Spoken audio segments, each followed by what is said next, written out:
Legendary has officially announced Godzilla x Kong 3, with the story picking up right after the events of the New Empire.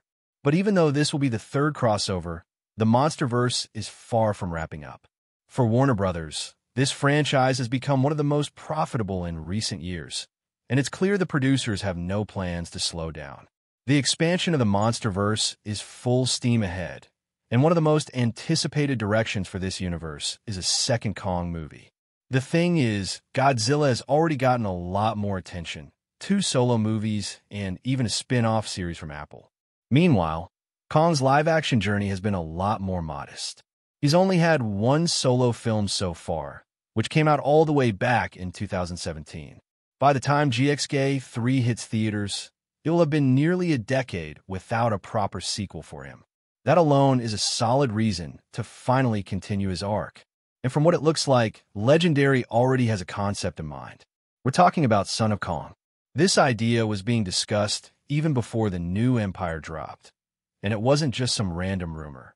There was legit insider info floating around that Warner Brothers had seriously been considering Son of Kong as the next step after the New Empire. But in the end, the studio chose a more predictable, safer route, wrapping up the Godzilla x Kong trilogy before diving deeper into individual storylines. Even though we still know nothing about the actual plot of the third crossover, the fact that Son of Kong is still very much in the cards is already a big deal. No one at the studio has officially denied its development, and that silence says a lot. In fact, the New Empire already dropped a few not-so-subtle hints that could easily be setting the stage for that future storyline.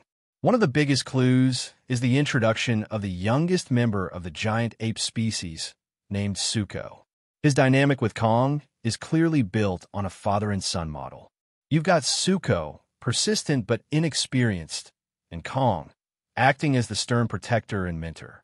That's not just a throwaway subplot. It's a classic setup for a future narrative arc. There's a strong chance that their relationship could become the emotional core of a potential Son of Kong movie, with Kong not just mentoring Zuko, but fully stepping into a father figure role, teaching him survival, fighting skills, and maybe even passing on the legacy of their entire species. But the concept wouldn't just be about that emotional bond and coming-of-age story. It also opens the door to exploring Kong's own backstory and the history of his kind on a much deeper level. Based on certain scenes in the New Empire, it really seems like the studio is ready to go there. We might finally get flashbacks, ancient lore, glimpses of Kong's civilization, their rise, their downfall, and what that means for his future. Skull Island was a great introduction, no doubt. But one movie just wasn't enough to explore the full potential of Kong's arc. And now, with so many years gone since its release, and with Kong's popularity skyrocketing thanks to the crossovers, it's more obvious than ever. A second solo movie isn't just a good idea. It's essential. Son of Kong feels like the perfect way to move the story forward, not just as a natural evolution for the character, but as a smart and meaningful expansion of the MonsterVerse as a whole. That said, Son of Kong isn't exactly a brand new idea. The original was released way back in 1933 as a direct sequel to King Kong. This was long before cinematic universes or post-credit teasers were a thing. But even back then, studios understood the importance of capitalizing on success quickly. The original film had a much lighter tone. It was more of a fantasy adventure with comedic elements. The plot followed a group of humans who, while exploring the tropical jungles of Skull Island, stumble upon Kong's son. He was a smaller, white-furred gorilla, noticeably gentler and friendlier than his father. Now, though, the MonsterVerse has the tools to retell that story on a whole new level, with epic-scale emotional depth and the kind of visuals modern audiences expect. In the original Son of Kong, there was zero explanation for where Kong's son actually came from. No mention of a mother. No backstory. Nothing. He just shows up. The characters find him on Skull Island, and that's it. And honestly, judging by how the film presents it, he wasn't even necessarily meant to be Kong's biological son. More like a symbolic heir. Someone carrying the torch. That film, after all, was rushed into production almost immediately after the success of King Kong. It was made on a shoestring budget, and you can tell. There was no time or money for deep lore or logical consistency. It was more of a quick follow-up than a true expansion. And in a weird way, that might actually be the approach Legendary ends up echoing. Not in terms of quality, but in terms of storytelling. It's pretty unlikely the new MonsterVerse version of Kong is going to have a biological child. That's just not the kind of story this universe tells. It's not about family trees and romance arcs. It's about legacy and mentorship. So, if Son of Kong does happen, the son will most likely be adopted. Call it whatever you want. The idea is that Kong will take someone under his wing, and that someone is clearly shaping up to be Zuko. He's already been introduced, and audiences know him. There's no need to create a brand new character. Just build on what's already there. Let Zuko grow, evolve, gain strength and personality. If his arc is written well, he could easily become one of the major players in the MonsterVerse. And this isn't just wishful thinking from fans. Even before the new Empire came out, the producers openly stated that two characters would be absolutely key for the franchise moving forward: Jia and Zuko.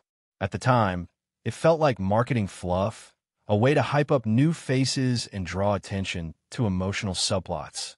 And to be fair, Zuko didn't exactly get a lot of screen time.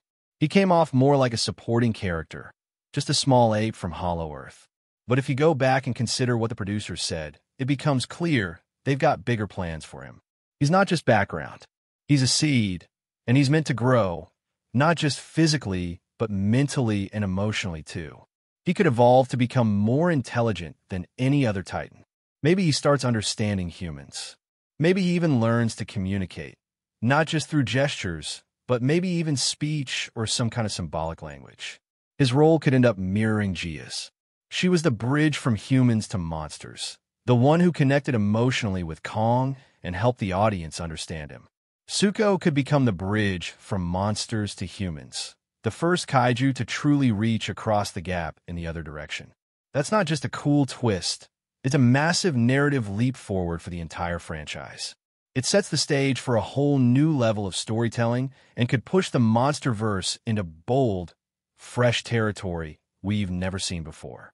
One thing we can definitely expect from Constantine 2 is that the visuals are going to be a huge step up. The CGI in the first Constantine was solid for 2005, but let's be real, visual effects have come a long way since then. While not every modern superhero movie nails the CGI, Constantine is the kind of film that could really shine with the right creative touch. Take the scene where Constantine gets dragged to hell.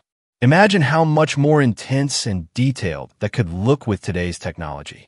The original movie did a great job with its eerie demons and angelic elements. But now, 20 years of advancements in visual effects can take those concepts to the next level.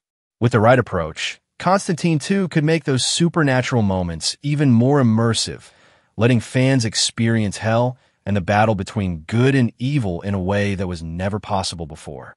That's a wrap for today's video. If you want to stay updated on all the latest movies and series news, make sure to hit that subscribe button and give this video a big thumbs up. I'll be bringing you more Constantine 2 updates before it even drops, so keep an eye out for that, along with the latest on your favorite shows and movies. Stay tuned, and I'll see you in the next one.